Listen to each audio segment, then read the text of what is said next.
दिया, जिसकी वजह से हम ये कह सकते हैं कि हिंदुस्तान में जो इलेक्शंस है वो डेमोक्रेटिक है, नॉन डेमोक्रेटिक है। 3 पॉइंट्स के ज़रिए से हम समझ सकते हैं। पहला कि इलेक्शंस हिंदुस्तान में कौन करवा रहे हैं।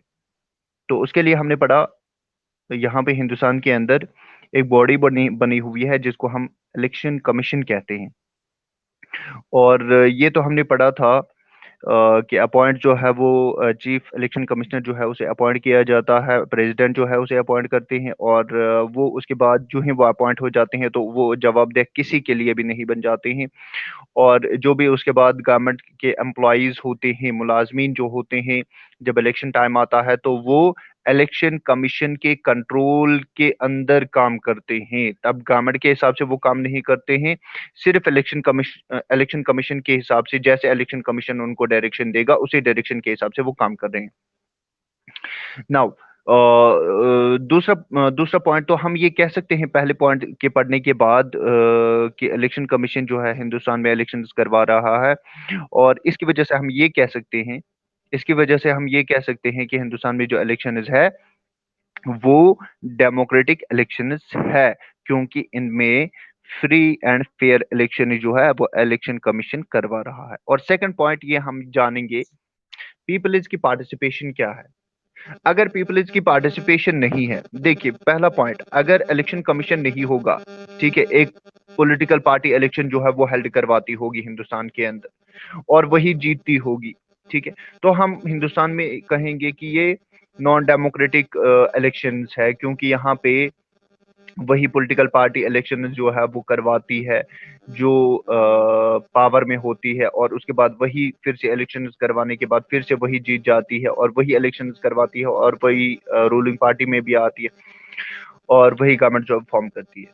तो उसको हम नॉन डेमोक्रेटिक कह सकते हैं। लेकिन यहाँ पे क्या है, यहाँ पे हमने देखा है इसके लिए एक अलग बॉडी बनी हुई है, एक अलग डिपार्टमेंट बना हुआ है जो इलेक्शन जो है वो करवाता है, जहाँ पे किसी का भी कंट्रोल इस बॉडी के ऊपर नहीं रहता है। थर्ड पॉइंट जो है हम ये सेकंड पॉइंट जो है हम ये जानेंगे कि लोगों लोग जो है वो कितना हिस्सा लेते हैं इलेक्शंस के अंदर। अगर लोग हिस्सा लेते हैं तो हम ये कह सकते हैं कि हिंदुस्तान में जो इलेक्शन है वो डेमोक्रेटिक है। अगर लोग जो है इसमें कम हिस्सा लेते हैं या हिस्सा नहीं लेते हैं तो हम ये कह सकते हैं कि कहीं पे ये अनफेयर है, अनफेयर प्रैक्टिसेस है या कुछ गलत तरीके हैं, जिसकी वजह से लोग जो है वो इलेक्शंस के अंदर हिस्सा नहीं ले रहे हैं, और इसको हम नॉन डेमोक्रेटिक इलेक्शन कह सकते हैं। लेकिन हिंदुस्तान में हम पढ़ेंगे कि हिंदुस्तान में लोग इलेक्शन में हिस्सा लेते हैं कि नहीं लेते हैं, अगर लेते हैं तो कैसे, और कितने लोग जो है वो इसमें हिस्सा लेते हैं।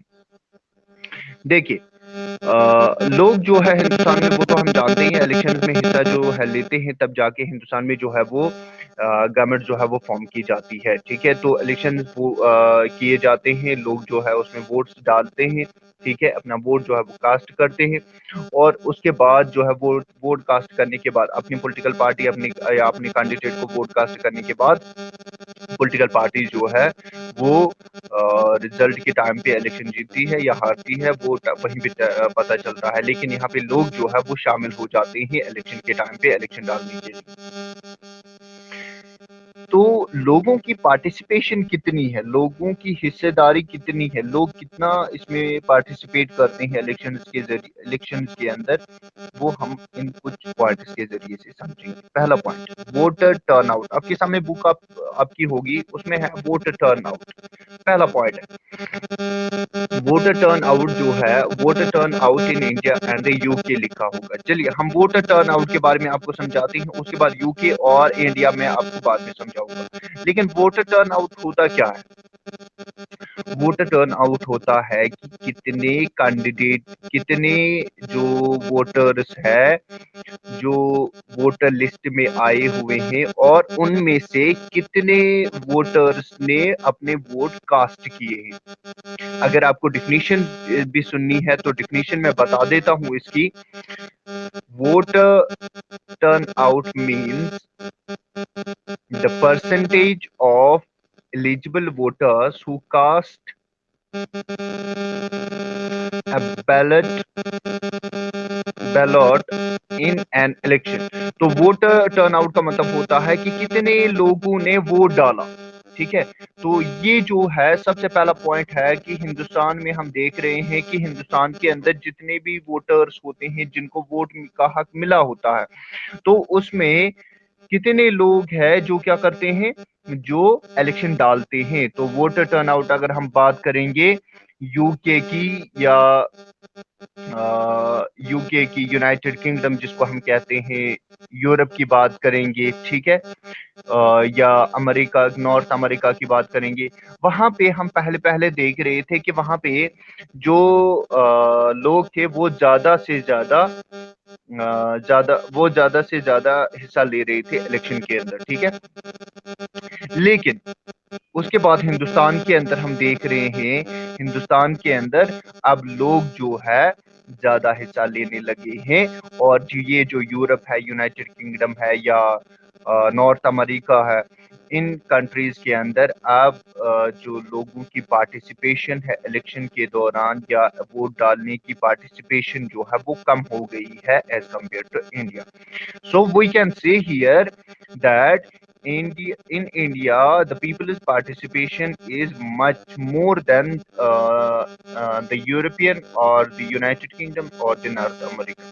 ठीक है, तो हिंदुस्तान के अंदर जो लोग हैं वो ज्यादा पार्टिसिपेट कर रहे हैं इलेक्शंस के दौरान, इलेक्शंस के अंदर, या वो ज्यादा वोटेज जो है वो डालते हैं। वोटर टर्नआउट का आपको समझ आ चुका होगा, वोटर टर्नआउट किसे कहते हैं।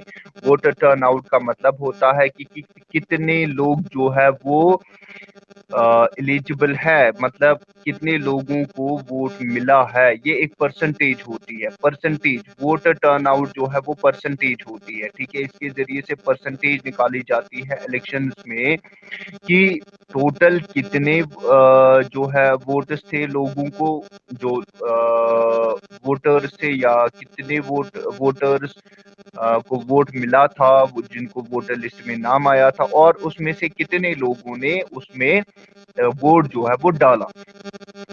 तो वोटर टर्नआउट, तो मैंने आपसे कहा कि ये जो परसेंटेज होती है जिसके जरिए से हम देखते हैं कि इलेक्शंस के अंदर जो लोग हैं उन कितने लोगों ने जो है पार्टिसिपेट किया या अपना वोट जो है वो कास्ट किया है। हमने जैसे देखा यूनाइटेड किंगडम हो, नॉर्थ अमेरिका हो या यूरोप हो, वहाँ पे अब ये जो लोगों की पार्टिसिपेशन है इलेक्शन के अंदर या वोट जो है वो अब वहाँ पे कम डाले जाते हैं, और हिंदुस्तान में जो है अब वोट ज्यादा डालने लगे हैं।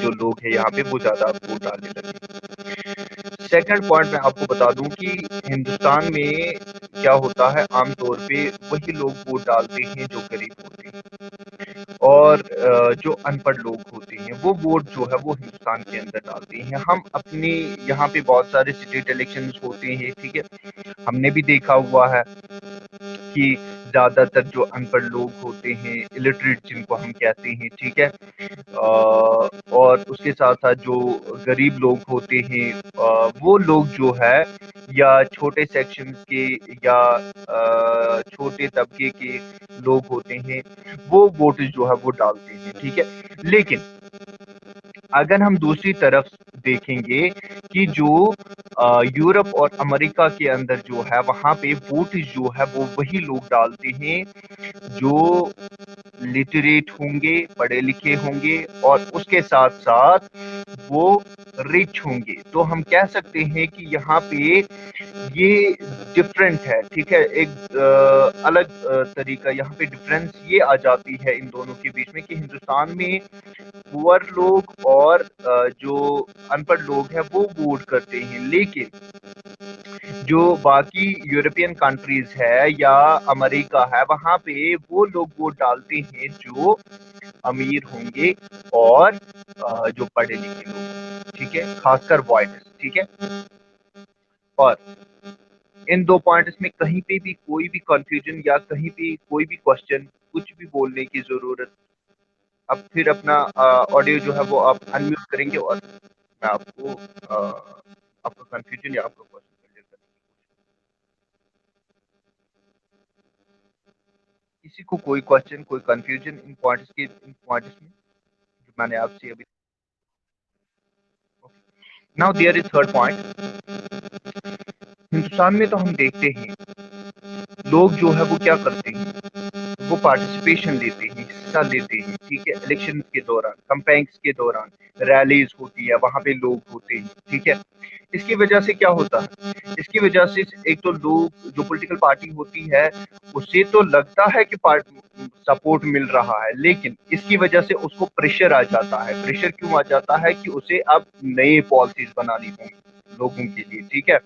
उसे एक अच्छी पॉलिसी अच्छे प्रोग्राम जो है वो बनाने होंगे लोगों के लिए, क्योंकि वो जो लोग हैं वो उनको वोट दे सके। इस वजह से